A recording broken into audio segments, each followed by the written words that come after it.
On the far western coast of the continent, high atop a rocky promontory overlooking the Sunset Sea, sits Casterly Rock, ancestral seat of House Lannister.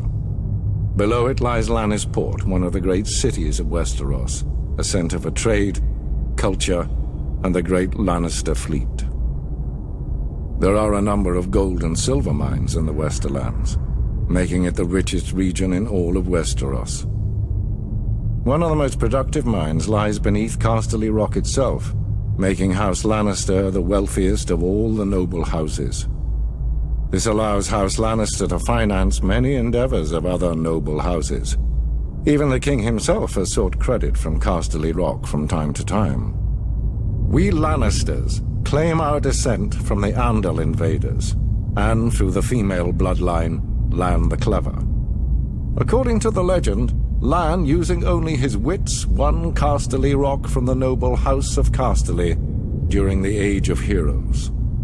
The Lannisters reigned as kings of the Rock for thousands of years, and worked to make it the envy of the rest of the Seven Kingdoms.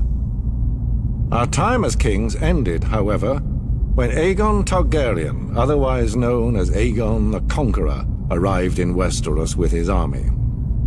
The last king of the Rock, King Loren Lannister, joined forces with King Mern Gardener, the king of the Reach.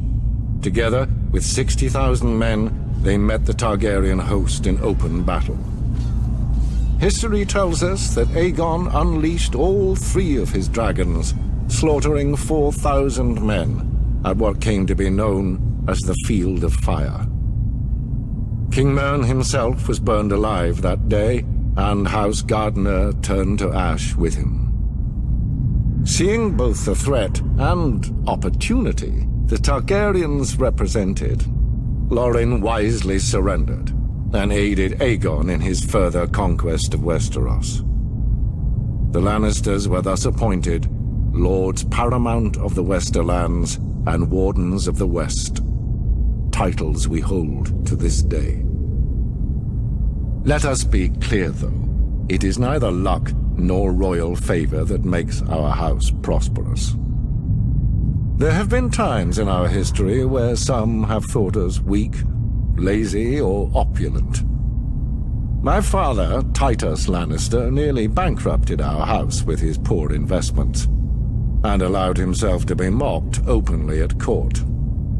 When our vassal, the Rains of Castamere, dared to rise up against the Lannisters, they learned how dangerous it can be to taunt a lion.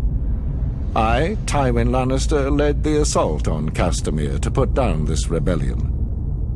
I made an example of them, to anyone who doubts our might. They even made a quaint song about the fates of the Rains of Castamere. Sadly, there are no Rains left to hear it. Today, the Golden Lion of Lannister is rightly admired and feared throughout the Seven Kingdoms. Our words are, "Hear me roar." But there are other words that should be remembered when crossing a lion of Casterly Rock. A Lannister always pays his debts.